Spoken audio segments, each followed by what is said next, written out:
Hey guys, so today we want to compare the Galaxy Mega 6.3 phone from Samsung, their new lineup of phones, or their new Samsung lineup. Yeah, that was my phone, that was my Note 2, that was my main phone. I probably got a mail from one of you guys.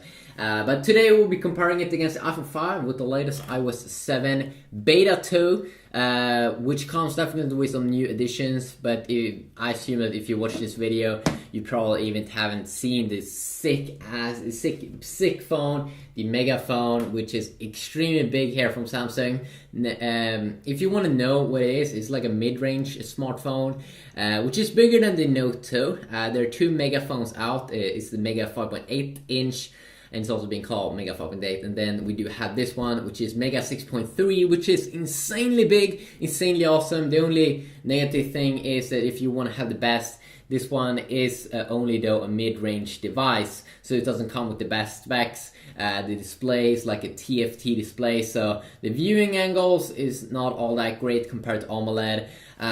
You only get around 8 gigabytes of storage. I'm not sure if they have a 16 gigabyte variant, but it's definitely not a 16 gigabyte variant or like 32 gigabyte variant or 16 gigabyte variant available. I'm pretty sure 8 gigabyte or 16 might be available, but I think most storage stores and stuff will only stack the 8 gigabyte variant, so you won't have that much memory. If you want to have a lot of games and you can't install games on the SD card, they've made it a little bit harder. So definitely games are also becoming way bigger there in terms of its size. And definitely it's pretty interesting now with the new Galaxy Mega that it's getting a competitor, the new Xperia Z Ultra from Sony, which is a little bit bigger, 6.4 inch. But the good thing with that phone is that it's thinner. It's probably one of the thinnest devices ever out there right now. It has the best specs. It's a full high-end smartphone, thinner, quad-core, better screen probably. And that's definitely nice that you do get the specs, but of course you will have to pay a little bit more for that awesome things. Check out here iOS 7 Beta 2 coming with some new additions over here, tweaks on the lock screen when we are playing music. I'm of course not going to play loud right now because that would be probably some copyright problems, but you can see here how it looks like, a little bit edited here on the screen. You still have access, just as in iOS 6, access to the camera pretty quick there to load up with the new panorama mode, but then overall kind of looks the same over there. You still only have of course apps here on the screen. You can't have cool epic widgets that you can have on the Mega. And if you're wondering, is the Mega too big to have? Actually, it's not too big. I can actually have it in my pocket. It's definitely a big phone, and if you don't like the Note series, this is definitely going to be big. But the cool thing is that compared to the Note 2, it kind of feels almost better because it's thinner. So the Xperia Z Ultra is going to be even more cool because when a phone gets thinner, you can have a pretty big device because when it's thin, it feels very, very small. And now, of course, this is still a big device. Most of the times, you're probably going to use it with two hands to type and stuff. And if you want me to do, please tell me in the comment section down below if you want a specific specific videos comparing the browser and stuff between these two devices.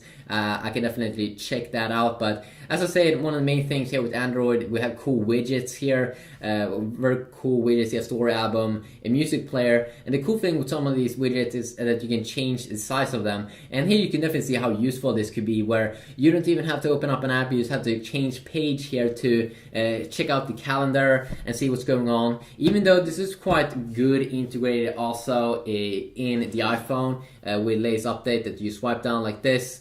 You have today here and you will see the calendar here, so they bring in a great focus here on the calendar. And also one thing that's very, very nice here with iOS is of course that when you swipe up right now, you get the kind of control center. This is also available on lock screen if you want. You can also disable it, but now you get some toggles inside of the iPhone 5's iOS 7 update. It was of course in the first update as well, but you kind of get the kind of same feel here as you would get on a Samsung device, that you have this cool brightness slider. You do get some important toggles here like Wi-Fi, airplane mode, Bluetooth mode, screen rotation, but then of course you have a ton of more here. If you check out in my Samsung device, we get a ton of more, and this is what I really do like Samsung, that they have a ton of toggles.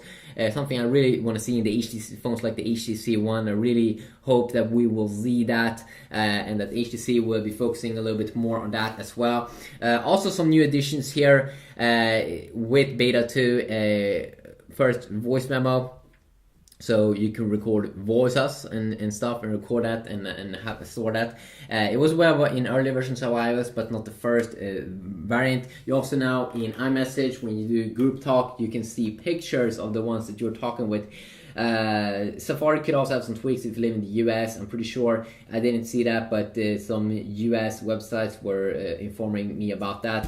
The FaceTime app should be a little bit darker. Overall, the phone should definitely feel snappier here. And one thing I do like with the new iOS 7 update here definitely is that when we bring up stuff like the keyboard, let's see here if I can set up my Galaxy Mega here pretty quick. The Galaxy Mega, of course, I have a ton of videos already on that. But if you want to see more videos, then definitely I will be doing that. Let's see here if we can check it out. So when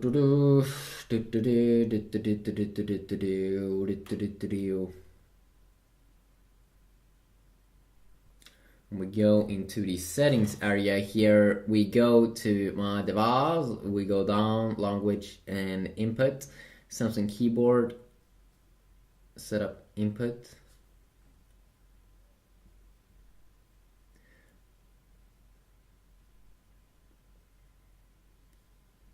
Okay, we can't check that out. I don't want to open up Google now because then you will see my history, and maybe I don't want to show you that. Maybe I don't want to show you that. Okay, there we go. So here we do have the keyboard with my Galaxy Mega, and one thing is you can see that Apple is bringing great focus here in iOS 7 is definitely that more things should be transparent. So you can see the background here. You can't see the background here; it's dark. It's just dark. And then also you can see it's definitely when we swipe down like this, you can see that it's transparent here. In the Galaxy Mega, it looks a little bit more boring, a little bit more black. And also when we go into the settings here, Samsung has definitely made it better in the latest in Android 4.2 that we do get with the Galaxy Mega, the latest version of Android, and that they made tabs up here, so very easy to navigate your device. If you want to go to accounts, you just do that. They made a great update there, but still I can't help it to think that the gingerbread, or it kind of still looks like an old version of Android, or TouchWiz definitely needs to get updated, I think, here in the menus. I don't think it's a super big thing, but I think it looks very ugly here with the buttons and this black theme over here, compared to what you would get on the iPhone here, which I still think that it looks a little bit more cleaned up and stuff, but Apple's been very good at doing that. If you haven't seen iOS 7, of course, you can see that all the icons have changed. I'm not sure if they're gonna go back to more like a normal look later on. I'm really not sure about that. So we can also check out voice assistant, and I'm probably going to do separate browser videos because that's kind of interesting. So of course with the Galaxy Mega we do have things like S Voice, which is Samsung's own voice assistant that they are doing to compete against Apple Siri. So let's first check out Apple Siri and the new male voice. What is 2 plus 2? And you can also see the cool transparent background here. The answer is 4. And you can see it's taking advantage of Wolfram Alpha here. Also, S Voice is doing that.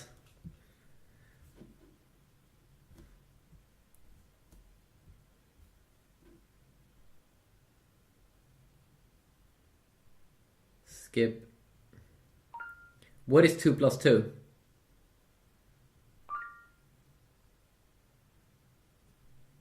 4. And when we tap on more here, you can see that we can see some more information. Same information actually that you would get on the iPhone, because they're both bringing out Wolfram Alpha. Now let's try to set an alarm on these, because that's usually what I use voice assistant for. Of course, if you want to be a power user, there's just so much things you can do with your phone nowadays. But set alarm at 5 p.m. Okay, it's on.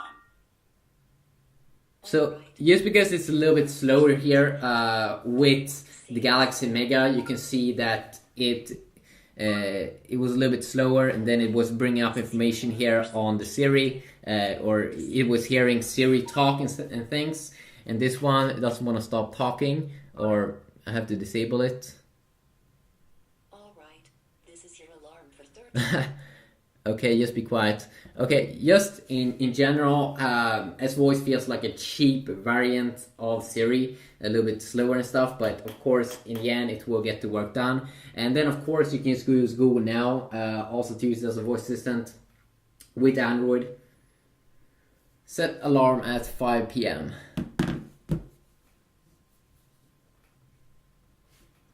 There you go, and we can quickly disable it. That alarm, which is very, very, very nice. I'll also probably go over separate things. Of course, both these phones are snappy, and definitely it's cool that you can get a mega phone that is very, very snappy here. If you really want a big phone, this one is pretty expensive though. But if you want that big fat ass screen and you don't want to wait for the Galaxy Note 3, it's an interesting device. I definitely would love it more with more high-end specs and an S Pen and that, but then of course it would be more expensive. And now we're really closing into the Note 3, which is going to be Samsung's next lineup of big phones, and I'm definitely probably going to pick it up. So in future, I'm probably gonna do, if you want, separate videos where I will be comparing things like the browser, maybe do some benchmarking videos and stuff with the Galaxy Mega versus the iPhone.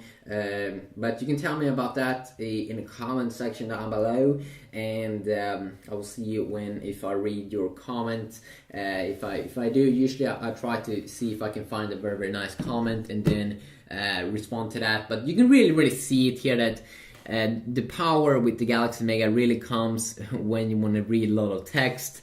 It really is big, and it looks awesome, and it's great in many ways. And I want to do videos that you shows why, or the good things, the very good things with the Mega. I mean, especially in terms of gaming, I have made a lot of gameplays on it. I've been doing, just imagine watching movies and stuff. It's gonna be amazing on that device, and there's just so many things you can do with the huge displays. It kind of becomes like a thing that you can replace your computer with. While Apple, a little bit more here with the iPhone, is probably focusing on that the phone is gonna be a phone, and then you have your computer, your iMac or something, where Samsung is a little bit more flexible. They are saying that if you want everything on your device and want to have a big display, sure, pick up this device. So, quick little video, hopefully you enjoy, and hopefully that was all in the next one. Yeah, peace.